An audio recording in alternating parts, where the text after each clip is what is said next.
My name is Gregory Harris, and this is KBCH TV. Our special guest today is Mr. Gilbert Martins.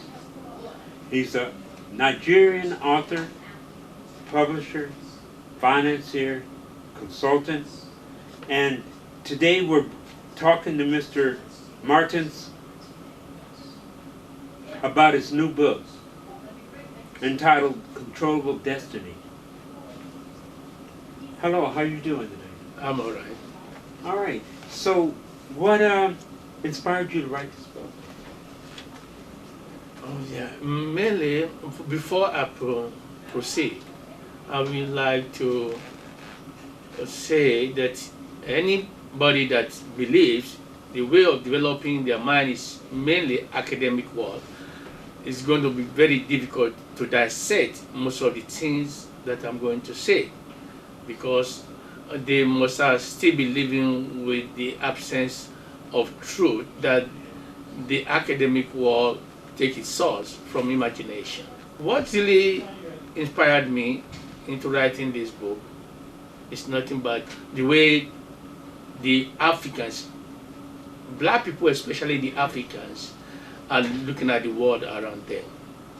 They are yet to admit that they're making the history to repeat itself, because they are yet to understand that thought created history, as history is in thought. Until the Africans understand, they have to look into their mind developmental process that makes them or condition them to continue doing the same thing and expect different results. Then history is going to continue repeating itself for them. That is the main reason why this book was written. So some of my friends, they asked me, do I really believe destiny is controllable? The answer I always give them is nothing but, if everything you live for is within my own creation, which I'm managing, directing your thought, then for you to believe that destiny is not controllable is an illusion. It's the main reason why I wrote this book. Okay. A lot of emphasis on relationships between the Africans and blacks outside of the continent. What do you think can improve their relationship instead of blaming each other? One thing you have to understand, that black as a whole, we think and function within the framework and confinement of the master's legacy. So it does not allow us to see or to think how we should get to know each other, for how we should know each other. For example, you look at most Africans, they think of becoming one, but at the same time, they are not looking at the base, as to say, you cannot know other people, or you cannot let other people know who you are without you concentrating on your base first. So, and that has to do with the academic world that was introduced by the colonial masters. On this side of the ocean, we only look at things based on national consciousness, not based on the race, as to say this is what identity is all about. Until we look into that, I think we're going to continue to expect people that disconnected us to come and connect us back, which I think is an illusion. Okay. Well, in the book, which is right here, Controllable Destiny, you also emphasize academic education. What is your take on academic education and Africa's, how they live it? Okay, academic education is a time process in order to bring people out of ignorance for developmental purposes. And immediately it takes form of other people's languages, as it has taken in Africa. It subjected them to continue waiting for other people to create new words. In their process of creating new things before they, African, can learn something new. So it's like you are not really producing educated people, but they can make themselves believe that they are producing educated people because as educated people, you have to be able to see things clearly. And the whole idea of education is a learning process of acquiring knowledge, and knowledge is clear perception of truth. But for you to continue waiting for other people to create new words before you can learn something new, you are only producing indoctrinated people in many respects. But the face I made the whole is nothing but concept and idea. You can continue living with that thought and find comfort within it. It's a blessing to other people. You might consider it a blessing to you too. So that's right. So it's a very interesting world that we are really living. That thought is very, very important. And you look at the Black American, they say man is a terrible thing to waste. That's a fact. But for you to wait for time to change things that your mind can change in time should be considered. Stop continue blaming other people.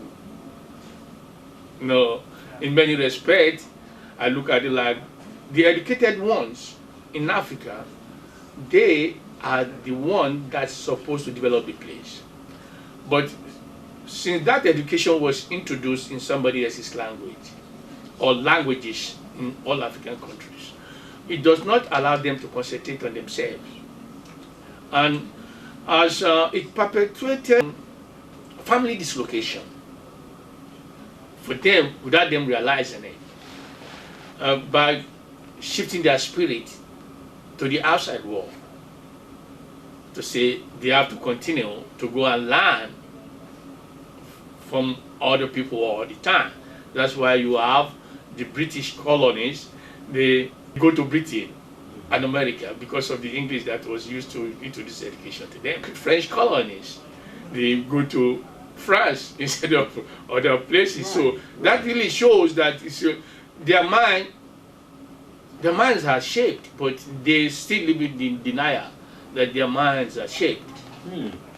I find that a lot of people have preconceived notions about what it is to be an African and how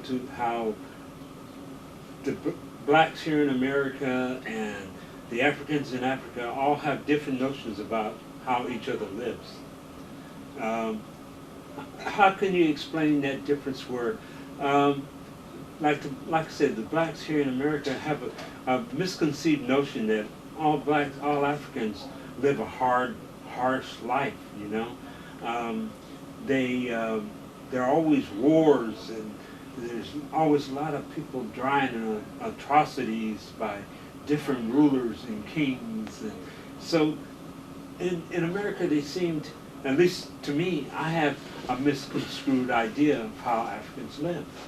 And so I have my own notions about how it is there. And it's almost like, damn, it's hard to explain sometimes because everybody, we're used to looking at, movies, or seeing scenes in Africa where you see the tribal people that's out in the bush, and you think all Africans live like that, and so being that since I've known now a lot of people from Nigeria and Guyana and all around, it's changed me around. I've seen a lot of people that they actually don't all live in tribes out in the bush. They live in cities and drive cars and have houses, and and it's hard to see that. Okay. So a lot of blacks here have that idea. If they haven't been there or know somebody from there, they have this misconceived idea of how it's like. It's a very interesting notion. You see, as I've said earlier on, that academic education makes colonialism to be the worsen of slavery for the Africans. And I think it's the same thing to the black in the outside the continent, in the sense that you only base that developmental process on what other people are introducing. Right, right. That was why in the book I really mentioned that until the Africans, I think Africans are more to be blamed because black outside the continent, they are very comfortable to say this is who they are and where they belong. For the Africans to continue doing the same thing and expect different results, I do not expect people who do not have the drive. We have to get to know our counterpart in Africa, not based on how it was designed by some other people, but based on how we should. Because for me personally, I think that no black people should be on welfare in this country. Yeah. In the sense that I think that if all the mineral resources are taken from Africa and black people are on welfare over here, definitely we are waiting for people to connect us back to ourselves, if you understand the language that we are using. And another mistake that I see that the Africans are really doing is that they think by living their own languages is the only way they can connect to the outside world. That is very myopic, and that is why they continue producing people. They point fingers at each other and point fingers at other people too. Because the academic education teaches, because white man put them together, they call it amalgamate. No, so that was why they are unable to really put themselves together. It's like some people saying we do not have the ability to see beyond immediate. If you look at Southern Nigerians, they are the one that consider themselves educated people, most especially. That's why you see us all over the world. But education that conditioned you to continue going outside while you are producing generation of considered educated people outside the continent or country. So either we do not understand what we are learning, or whatever we are learning is not good for us. You cannot expect the teacher to come and teach you, or this is how to do certain things to his own disadvantage. He already gave you the knowledge that he has. It's left for you to say, okay, this is how to apply it.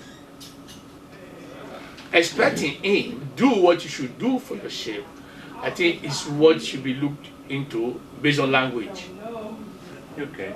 So you think that language itself is the way that people learn different ways, like coming to America, or let me back that by saying, myself as a black American, I look back at my history and I find that you know, the slavery, the oppression that blacks have gone through the centuries of being here and having to learn and losing our connection with the African nations in Africa and trying to regain it to get an identity of who we are, or should I say who I am, and to listen to someone from Nigeria or from Africa that is speaking on it, it's enlightening to me, you know, and it's educational to me in order to learn